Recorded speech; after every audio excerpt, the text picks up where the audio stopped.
Και τώρα η αντίπαλος για τον τρίτο όμιλο, στον οποίο είναι η Athletes in Action και ο Κεραμέας. Χρήστο.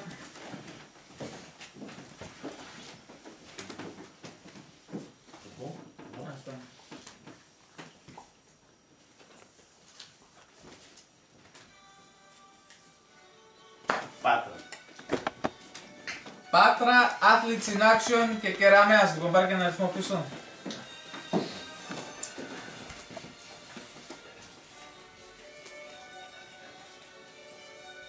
Το 1. Το 1 λοιπόν για την Πάτρα. Βάζω μέσα.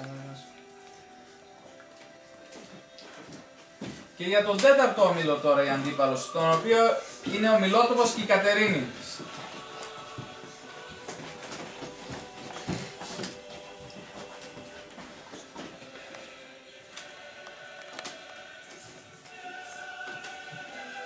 Αλεξάνδρεια.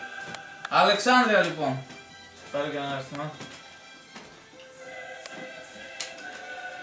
Αυτό σίγουρα είναι όμιλος της Βόρειας Ελλάδας. Αλεξάνδρεια, Μιλότοπος, Κατερίνη. Το 2. Κι άλλο.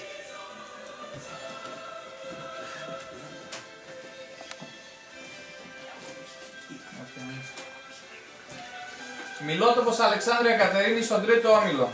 Και η τελευταία ομάδα που θα πάει στον τέταρτο όμιλο, συγγνώμη. Και η τελευταία ομάδα που θα πάει στον πέμπτο όμιλο μαζί με την 5 και την Αλκιβιάδου.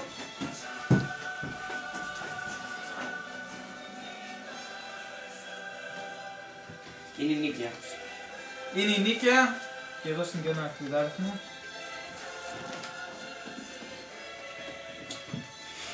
Για πολλωστή φορά το 2.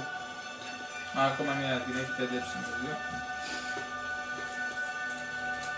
Το 1. Νίκαια, λοιπόν. Νίκαια, 5 και Αλκιβιάδου στον 5ο όμιλο. Και έμεινε η τελευταία σειρά, οι αδύναμες ομάδες, οι οποίες θα ολοκληρώσουν τα group. Τώρα για τον πρώτο όμιλο του ΑΕΤΟΥΤ, όπου είναι η ΑΕΤ, η Απρόβλεπτη και η Ατρόμητη.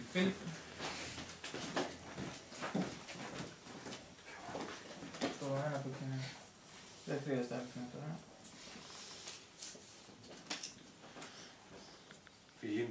Φιλίμων. Ολοκληρώθηκε ο πρώτος όμιλος. Δεν χρειάζεται. Ολοκληρώθηκε ο πρώτος όμιλος. Αετός, Απρόβλεπτη, Φιλίμων και Ατρόμητη. Για το δεύτερο όμιλο τώρα.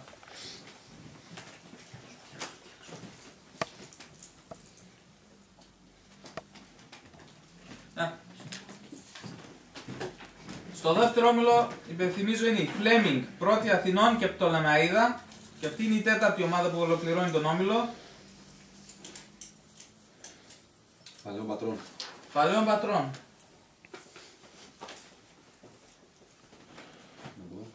Δεν χρειάζεται. Παλαιών Πατρών, Πτολεμαΐδα, Αλφα Αθηνών και Φλέμινγκ στο δεύτερο όμιλο. Και τώρα για τον τρίτο όμιλο. Πάτρα, Athletes in Action και Κεραμέας, η τέταρτη ομάδα.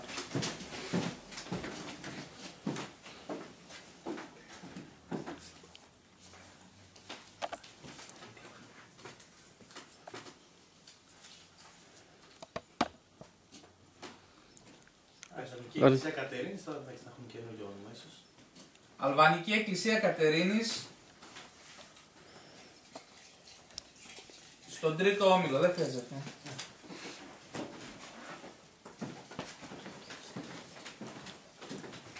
Για τον τέταρτο όμιλο τώρα. Τον όμιλο του Μιλότοπου, της Αλεξάνδρειας και της Κατερίνης. Η τέταρτη ομάδα.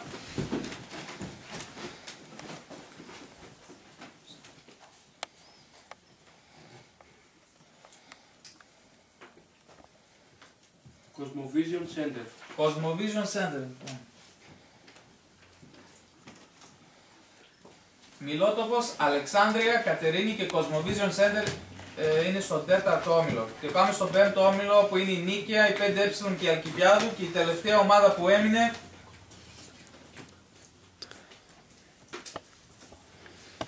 είναι η Αλεξανδρούπολη.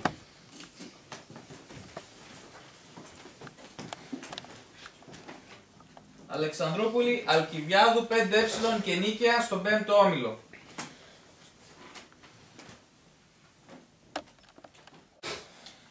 Να διευκρινίσω μόνο ότι στο ποδόσφαιρο είναι, είπαμε, 5 όμιλοι των 4 ομάδων, εφόσον έχει γίνει η κλήρωση τώρα. Να πω ότι θα περάσουν οι 5 πρώτες ομάδες και οι 3 καλύτερες δεύτερες. Υπάρχει σχετικό σύστημα με το οποίο βγαίνει και θα ξέρετε ποιοι θα προκρίνονται. Τα κριτήρια για να βγεις δεύτερος είναι φυσικά η βαθμολογία στον όμιλο, δηλαδή αυτές που θα έχουν πιο πολλούς βαθμούς στον όμιλο, αυτές θα θεωρούνται οι καλύτερες. Αν έχουν ίδιους βαθμούς θα μετράμε τη διαφορά τερμάτων. Αν πάλι έχουμε ίδια διαφορά τερμάτων θα πάμε στην καλύτερη επίθεση. Και αν πάλι υπάρχει ισοβαθμία, η τέταρτη περίπτωση είναι η κλήρωση. Τώρα επίσης έχουμε πει ότι από τις 5 πρώτες ομάδες που θα τερματίσουν στους ομίλους τους, οι 3 καλύτερες πρώτες θα παίξουν με τις δεύτερες. Οπότε η τέταρτη και η πέμπτη στη σειρά πρώτες ομάδες θα παίξουν μεταξύ τους. Θα γίνει κλήρωση και οι πρώτες θα κληρωθούν με τις δεύτερες. Απλώς θα ξέρουμε ήδη το ένα ζευγάρι, θα είναι οι 2 χειρότερες πρώτες, δηλαδή η τέταρτη και η πέμπτη. Και από εκεί θα κληρωθούν μέχρι και τον τελικό. Θα ξέρουμε δηλαδή μέχρι τον τελικό ποιοι θα παίξουν με ποιους στα προημιτελικά. Από τα προημιτελικά και μετά. Αυτά.